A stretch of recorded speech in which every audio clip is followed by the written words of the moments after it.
Fala galera, tudo bem com vocês? Como é que vocês estão? Espero que estejam todos bem, alegres, felizes com Jesus e, acima de tudo, na caminhada com o próprio. Amém? Queridos, quero pedir perdão pela minha ausência.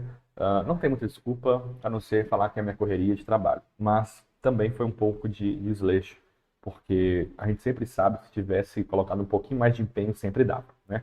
Especialmente quando a gente pega o nosso telefone e olha nossas horas com o próprio. Mesmo que eu trabalhe com o telefone, dava para ter tirado um tempinho e ter feito o vídeo para vocês. Então, peço perdão e vou trabalhar para isso não se repita mais, amém?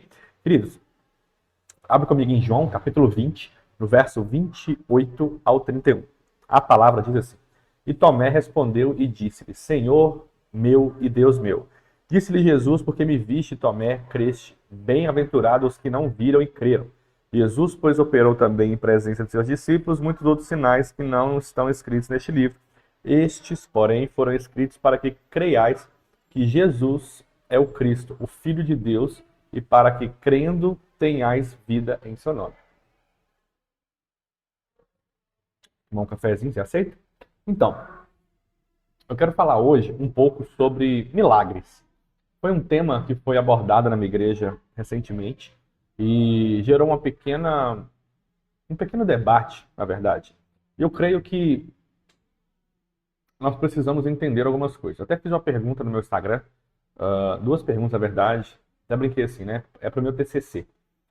Eu falei assim, gente, para você, o que é milagre? E a outra pergunta foi, como aparece o milagre? E as respostas foram unilaterais para a honra e glória do Senhor Jesus, ou seja, todos para um caminho só. E as respostas foram sobre o que é milagre. É tudo aquilo que o homem não pode fazer e Deus tem que fazer, né? Ou faz, né? Não tem necessariamente. E a segunda pergunta é quando que aparece? É quando não há mais nada a se fazer, humanamente falando. E para mim, essas são as respostas mais coerentes e certeiras da face da Terra. Não sou detentor da verdade, não sou Cristo, não sou Deus para poder afirmar isso, mas o meu entendimento hoje, no dia 20/8/2025, é esse meu entendimento. E eu te explico por que agora. Para e pensa comigo que, na realidade, o que nós precisamos entender sobre o milagre é que ele vai vir de algo que, humanamente falando, não dá para acontecer. Vamos lá. Onde eu quero chegar com isso? Inúmeros acidentes acontecem e, às vezes, para você escutar da boca de um médico, você está vivo porque é um milagre, é porque ele entendeu e fez todos os pensamentos plausíveis para você estar vivo e você ali está. Então, isso é um milagre.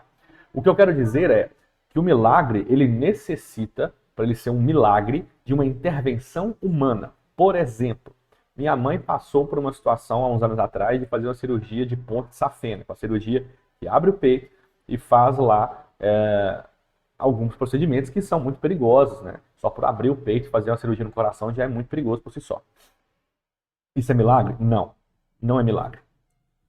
Thales, o que é isso? Cuidado de Deus. O fato da minha mãe estar viva é cuidado de Deus. É provisão da bênção de Deus, mas não milagre. Bênção não é igual milagre, ok? Cuidado, amor de Deus para com seu filho não é milagre, ok? É graça.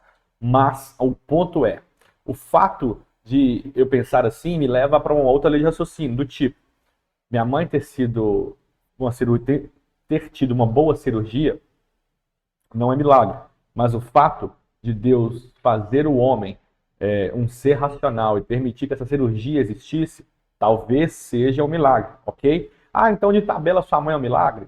Fique você com a interpretação que você quiser. Eu coloco que não. Eu coloco que minha mãe é uma serva amada de Deus, e Deus tem um propósito na vida dela ainda, e por isso ela está aqui, ok? Essa é o meu ponto de raciocínio. Para mim, o que é milagre? Milagre é quando, por exemplo, o médico vira para você e para mim e fala assim: olha, o seu câncer é inoperável, eu não vou te operar, você tem 5 dias de vida. E passa 5, passa 10, passa 20, você resolve no médico, você faz uma nova tomografia, ou faz um novo raio-x, ou uma outra sonografia, eu não sei qual que é o procedimento correto.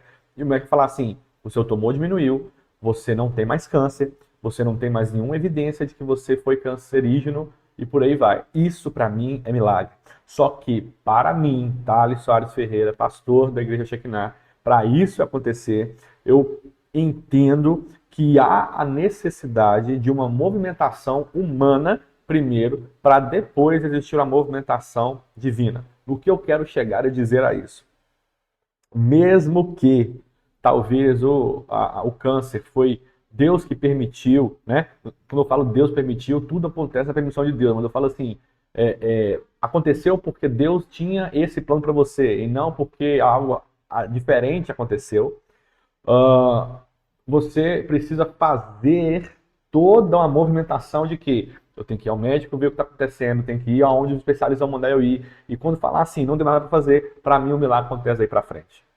Então, o que eu quero dizer é, milagre, ele serve para evidenciar a grandeza e o poder de Deus. A provisão de um milagre, ela serve para mostrar para nós que quando o homem diz não, Deus diz sim. É para falar para mim e para você que se Deus quiser, ele abre uma porta onde nem tem parede.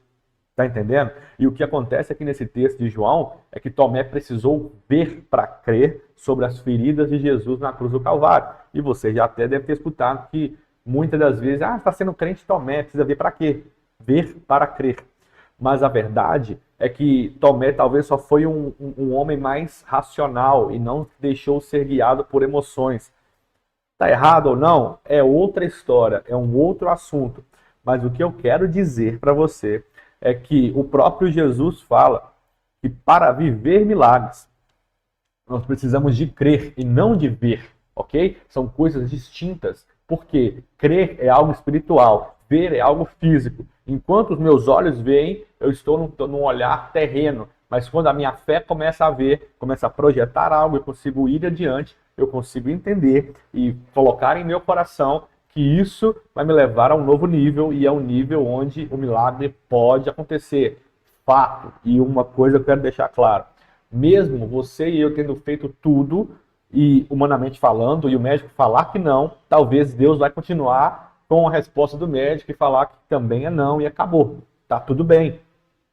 Mas para o milagre acontecer, no meu entendimento, há uma necessidade há uma ação humana no sentido de esgotar, humanamente falando, o que poderia ser feito. Por exemplo, vamos para um outro exemplo. Fiz tudo que tinha que fazer, mas aconteceu um imprevisto, ou obedeci de Deus de abençoar um irmão e esse dinheiro não era minha conta necessária.